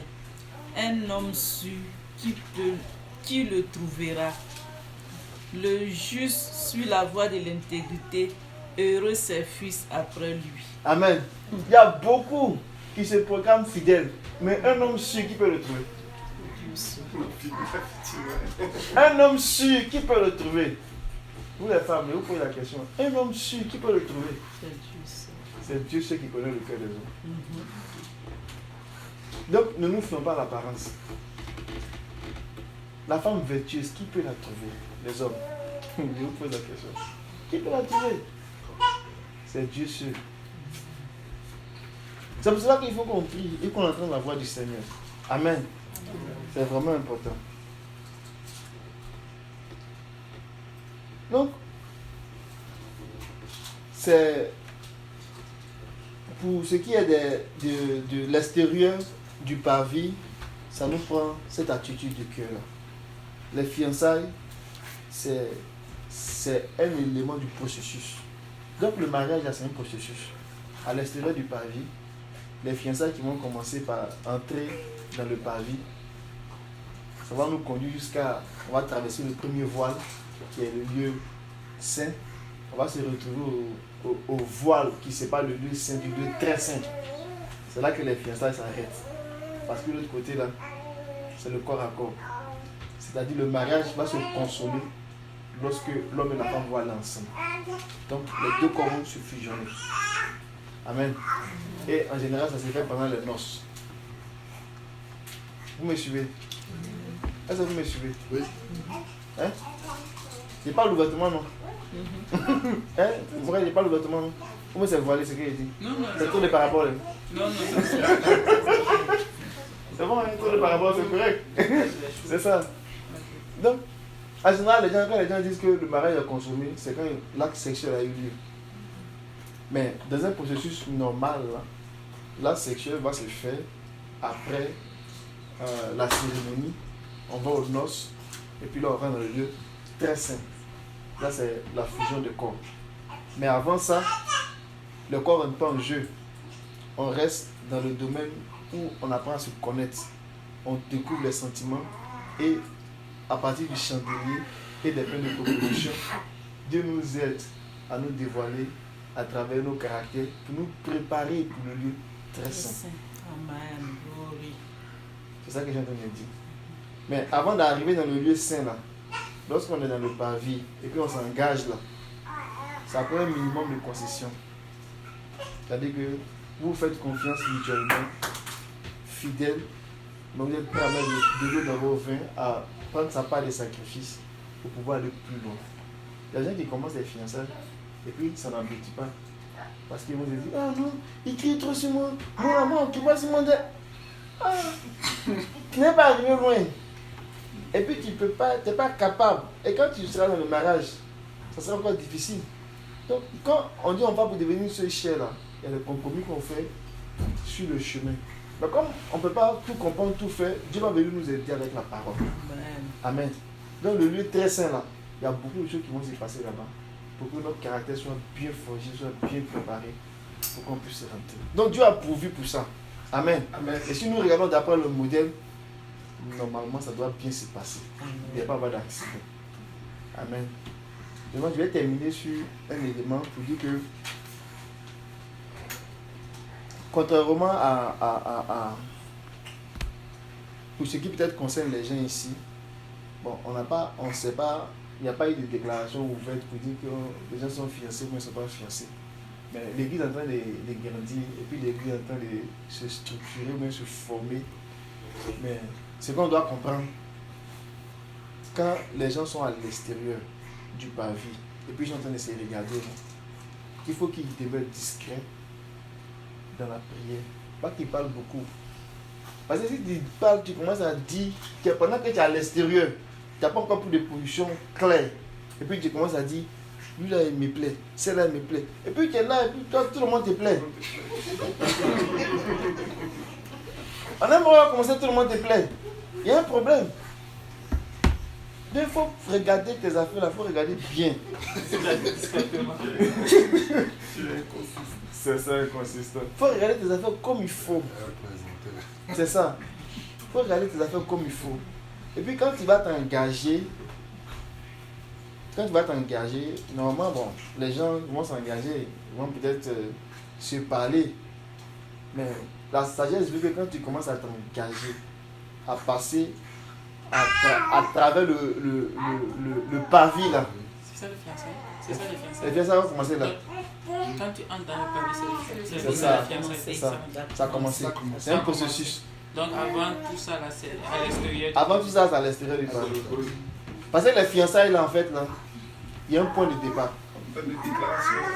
C'est-à-dire que les fiançailles là, de façon s'il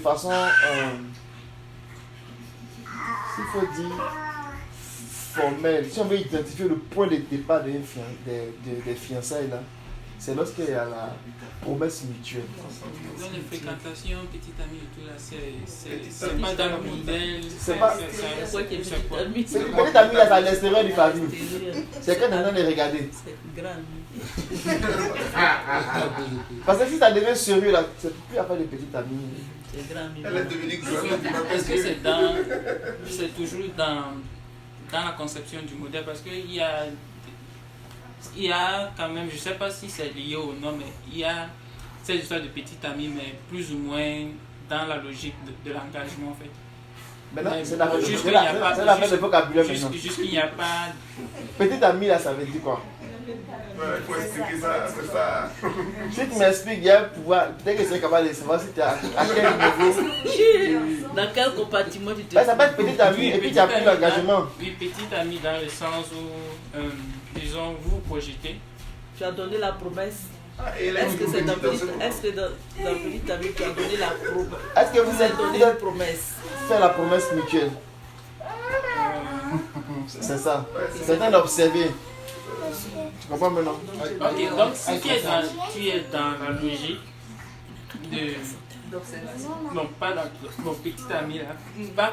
Comment je dis, la promesse, ça doit être mutuel. Disons que toi, tu as clairement, comment on appelle, des intentions, mais que par exemple, l'autre, c'est du genre, ok, je vois, mais je ne suis pas encore prêt pour donner cette promesse-là. Donc, c'est. Normalement, tu es à l'extérieur. Tu es à l'extérieur. Ouais. Donc, c'est pas encore formel. Normalement, tu es à l'extérieur. Parce que là, tu peux changer à tout moment. Mais quand tu vas commencer à traverser, quand vous donnez la promesse mutuelle, là, ça devient sérieux. Et là, il y a. En principe, là, il n'y a pas de retour. quand tu as donné ça, là, Dieu est d'accord. En principe, il n'y a pas de retour. Si Donc, Dieu est c'est pour d'accord, dire que là, le mariage a même déjà commencé. c'est ça, c'est un processus. Ça veut dire que Dieu est d'accord. Donc on peut commencer le voyage. Tu vois un peu, non? Jacob, il est arrivé. Il a vu. Jacob il a vu Rachel. Il était prêt à travailler dur. Il était engagé dans le processus. Il ne pouvait payer le prix. Il a travaillé dans.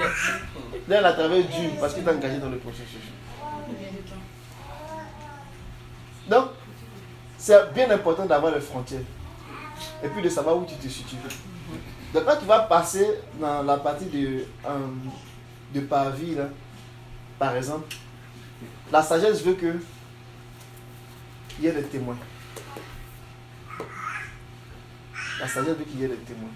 Et l'église est un puissant témoin dans ces cas dans ces situations. La famille aussi peut être témoin. Mais l'église est un puissant témoin. Parce que l'église, en quelque part, là, Dieu a mis dans l'église beaucoup de choses pour aider les gens à former le couple. Parce que c'est dans l'église que c'est tout le mystère même du mariage. Donc le Seigneur a déversé beaucoup de ministères qui peuvent t'accompagner. Donc quand l'église est témoin là, ça peut s'exprimer de plusieurs façons. Ça peut être des anciens qui seront au courant pour dire qu'à partir d'aujourd'hui là, le frère Morel et la sœur Morel. Vous me comprenez? Ils sont devenus ces C'est ça. Le frère Morel et la sœur Morel se sont engagés. Quand c'est comme ça là, on sait que tu es dans le pavis. Et puis on sait que tu travailles pour aller dans le lieu saint. Et que tu vas travailler pour aller dans le lieu très saint. Donc on n'a pas les craintes. On prie pour toi, on te supporte, on t'accompagne, on donne des conseils. Mais si quelqu'un il est à l'extérieur, mais il ne se comporte comme quelqu'un qui est à l'intérieur, et puis on ne connaît pas son statut, il n'est pas protégé. Pour sa propre sécurité, là, il est exposé. Il va connaître des trahisons, il va connaître des trucs. Il va dire, ah, on m'a trahi, mais qui te connaît? Qui sait quoi sur quoi sur quoi? Tu comprends un peu, non? Or, quand on sait, c'est pas parce qu'on veut fouiller dans ta vie, non, c'est pour te protéger. Te donner des conseils pour t'accompagner. Donc, c'est très important d'associer l'église quand on commence à rentrer dans cette démarche.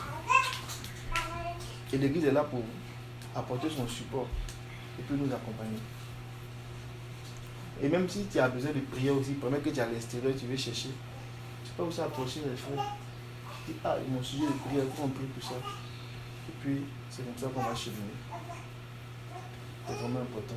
Il y a beaucoup de choses qu'on n'a pas parlé sur l'affaire de la nature du conjoint. Est-ce que je dois prendre quelqu'un qui n'est pas chrétien et puis je vais prier pour lui avant qu'il soit... Avant de traverser le pavé là, Il faut t'assurer que c'est un juif. il faut que tu t'assures que c'est un juif. N'importe qui donne Il faut que tu t'assures que ce n'est pas une femme madianite. Parce que la personne peut détourner ton cœur des choses de Dieu. Or, toi, tu veux faire ça parce que tu veux faire d'accord le modèle. Si à la fin de la journée, tu t'éloignes même du modèle, tu vas manquer ton objectif. C'est vraiment important. Il y a beaucoup de choses à dire là-dessus. Mais j'ai pris ce temps-là pour essayer d'expliquer un peu. Je ne sais pas si l'objectif a été atteint, mais avec les questions et puis d'autres compléments, le Seigneur va nous faire grâce. Je vais m'arrêter là. C'est vraiment des sujets tellement profonds. On peut aller dans tous les sens. On peut écrire des tonnes, mais que le Seigneur nous aide. Amen.